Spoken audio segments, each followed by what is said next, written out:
तो Indian national Lokdal 5 नगर निगम और 2 नगर पालिकाओं की सभी सीटों पर चुनाव लड़ने वाले उम्मीदवारों को टिकट देगी। इसके साथ ही इंडियन नेशनल लोकदल के प्रदेश प्रवक्ता डॉक्टर सतवीर सैनी ने स्पष्ट कर दिया है कि जननायक सेवा दल के द्वारा 5 नगर निगम और 2 नगर पालिकाओं पर चुनाव लड़ने वाले उम्मीदवारों का इंडियन नेशनल लोकदल पर कोई असर नहीं पड़ेगा और इंडियन नेशनल लोकदल और बहुजन समाज पार्टी गठबंधन सभी सीटों पर चुनाव जीतेगी।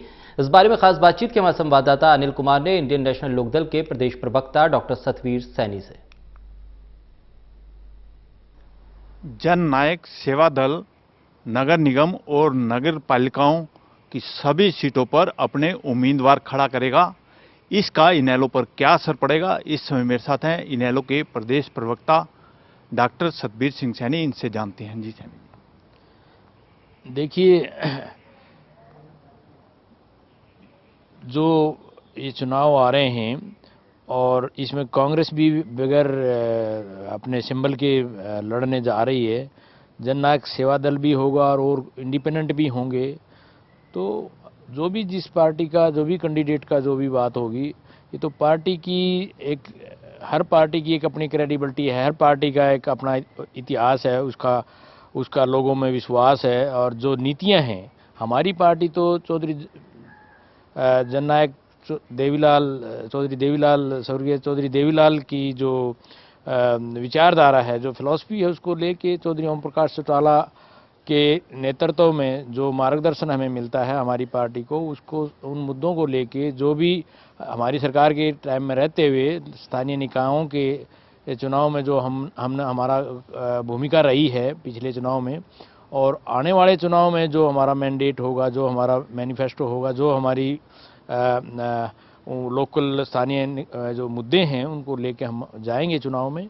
और मैं नहीं समझता कि किसी का किसी पे कोई फर्क पड़ेगा। हर पार्टी की अपनी क्रेडिबिलिटी है, उस बात को लेके हम चुनाव में जाएंगे। सैनी साहब, जिस तरह से जननायक सेवा दल इनेलो से ही अलग हुआ है, किस्म का कह सकते हैं कि एक ही पार्टी में थे, उनको इनेलो ने निष्कासित कर दिया, तो वोट बैंक तो लगभग एक जैसा ही है।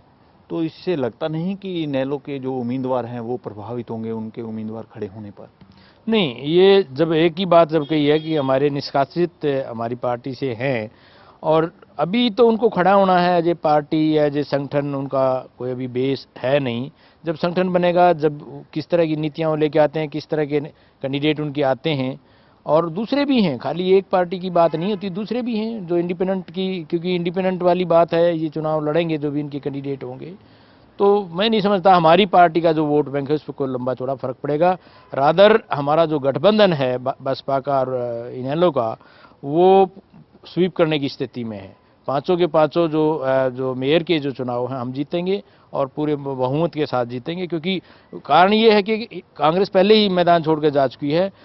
सैनी साहब, जिस तरह भी आपने कहा है कि बसपा और इनेलो जो है स्वीप करेगी, तो उम्मीदवारों की घोषणा कब तक कर दोगे? देखिए, नामांकन तो 1 दिसंबर से शुरू हैं और 2-3 दिन में, 4 दिन में हमारा जो भी कमेटी बनी हुई है, वो दोनों पार्टियों के जो हैं प्रधान उस कमेटी में होंगे और वो अपना काम कर रहे हैं और ड्यू टाइम पे कर देंगे। 3-4 दिन के अंदर अंदर जो भी व्यवस्था रहेगी सारा फाइनल हो जाएगा। सैनी साहब, जिस तरह भाजपा भी कह रहे हैं कि उम्मीदवारों में काफ़ी उत्साह है और सीटें कम हैं और उम्मीदवार ज़्यादा हैं, तो क्या इनेलो में भी यही स्थिति है क्या?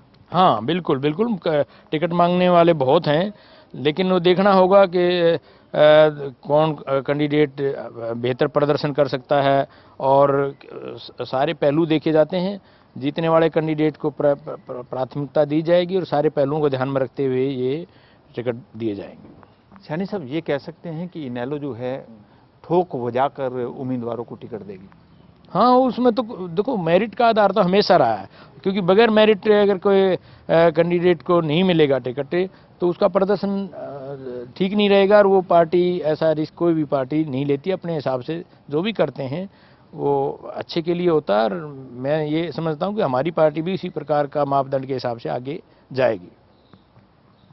ये थे मेरे साथ इनेलो के प्रदेश प्रवक्ता डॉक्टर सतवीर सिंह सैनी।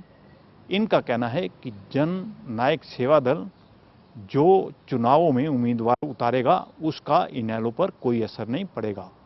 इसके साथ साथ इन्होंने ये भी कहा है कि इनेलो बसपा सभी सीटों पर जीतेगी और अपने उम्मीदवारों को ठोक बजाकर टिकट देगी। कैमरामैन संजय के साथ अनिल कुमार, टोटल न्यूज़, चंडीगढ़।